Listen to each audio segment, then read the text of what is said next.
សួស្តីក៏ដូចជាជំរាបសួរដល់ពុកម៉ែបងប្អូនទាំងអស់គ្នាជួយជាមួយខ្ញុំបានម្ដងទៀតនៅក្នុងវីដេអូថ្មីហើយវីដេអូនេះផងដែរគឺយើង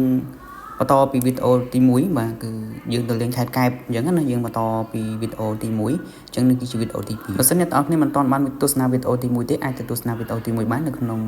page YouTube របស់ខ្ញុំបាទខ្ញុំមានផុសនៅក្នុងហ្នឹងអញ្ចឹងកុំឲ្យខាតពេលយូរយើងមកទស្សនាវីដេអូតាមដងផ្លូវទាំងអស់គ្នាហើយនេះគឺយើងជិះទៅហ្នឹងគឺមានផ្លូវដែលគេទៅធ្វើអញ្ចឹងមានកន្លែងខ្លះហុយកន្លែងខ្លះលាក់កន្លែងខ្លះស្រួលជិះអញ្ចឹងទៅមិនជាបញ្ហាអីទេចូលទៅដាច់ចិត្តទៅហើយគឺយើងចូលដំណើរទៅដល់គោលដៅរបស់យើងហើយនេះគឺយើងជិះតាមដងផ្លូវមានកន្លែងខ្លះគឺចាក់ទឹកទៅអត់សូវហុយអញ្ចឹងយើងជិះមកនេះគឺចាប់ដើមដល់ផ្លូវដែលយើងស្រួលជិះហើយអញ្ចឹងយើងឆ្លងផុតស្ពីបន្តិចនេះឃើញមានដូចជាស្រែ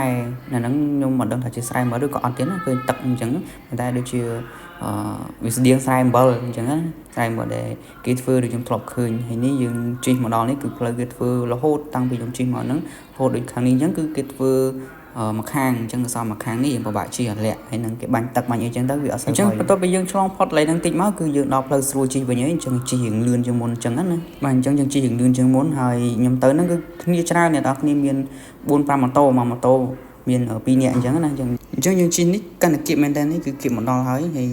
ខ្ញុំនឹងចូលផ្សារក្តាមដើម្បីទិញម្ហូបទាំងអស់គ្នាអញ្ចឹងណាចាំទស្សនាវីដេអូការទិញម្ហូបអីនៅផ្សារក្តាមនេះចង់ដឹងថាវីដេអូនឹងល្អមើលប៉ុណ្ណាចាំទស្សនាដល់ចង់នៅទីបំផុតយើងមកដល់នេះគឺផ្លូវបត់ចូលនៅខាងសាមដៃហ្នឹងគឺយើងបត់ទៅផ្សារក្តាមហ្នឹងឯងអញ្ចឹងចាំមើលតើមានអីប្លែកមានអីលយមានអីពិសេសគឺចាំទស្សនាវីដេអូនឹងបន្ថែមឲ្យចប់ទៅគឺអាចនឹងដឹងអីហើយទស្សនវិជ្ជានៅតាមដងមាត់សមុទ្រនេះគឺពិតជាស្រស់ស្អាតខ្លាំងមែនទែនហើយនេះយើងអត់តន់ចូលភ្លាមទេគឺយើងទៅជិះហួសមកជុំសិនហើយទៅមើលទស្សនវិជ្ជានៅមាត់សមុទ្រអញ្ចឹងណាព្រោះបើបានមកហើយយើងត្រូវថតទស្សនវិជ្ជាឲ្យបានមើលទុកជាអនុស្សាវរីយ៍ឲ្យបានច្រើនតិចព្រោះយើងនិយាយបានមកទៀតទេមើលនេះគឺមានអ្នកទៅលេងច្រើនដូចគ្នាហើយយើងមើលជិះមកជុំហើយយើងមើលពីឆ្ងាយវិញគឺផ្សារក្តាមបាទគឺមើលពីចម្ងាយហើយព្រៃភ្នំអីគឺស្អាតខ្លាំងមែនបន្ទាប់ពីយើងជិះបានមកជុំហើយក៏យើងចូលមកទុកម៉ូតូដើម្បីធ្វើដំណើរចូលទៅក្នុងផ្សារដើម្បីទិញ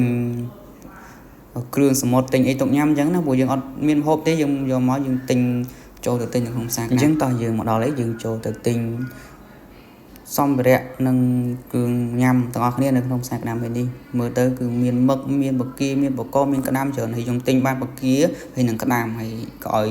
គេធ្វើឲ្យឆានិយាយទៅយើងចាក់ឆាហើយយើងទុកនឹងអាំងខ្លះអញ្ចឹងណាមាននឹងក្តាមមានតែបកាដែលយើងឆាហ្នឹងអញ្ចឹងចាំមើលអ្នកឆាគាត់ឆាឲ្យមើលឆ្ងាញ់មិនឆ្ងាញ់ចាំតាមដានទាំងអស់គ្នាហើយពិតជា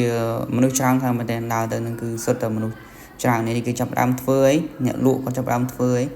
បាទមើលគាត់ឲ្យឃើញក៏សក់ទៅមកដែរជាតិតែម្ដងបាទអញ្ចឹងបើយើងទិញហើយយើងខ្ជិលធ្វើខ្លួនឯងឲ្យគាត់ធ្វើឲ្យបានបាទគាត់គិតលុយបន្ថែមតែប៉ុណ្្នឹងទេបាទអញ្ចឹងគាត់ធ្វើហើយនេះចាប់ផ្ដើមដួសយកមកហើយយើងឃើញ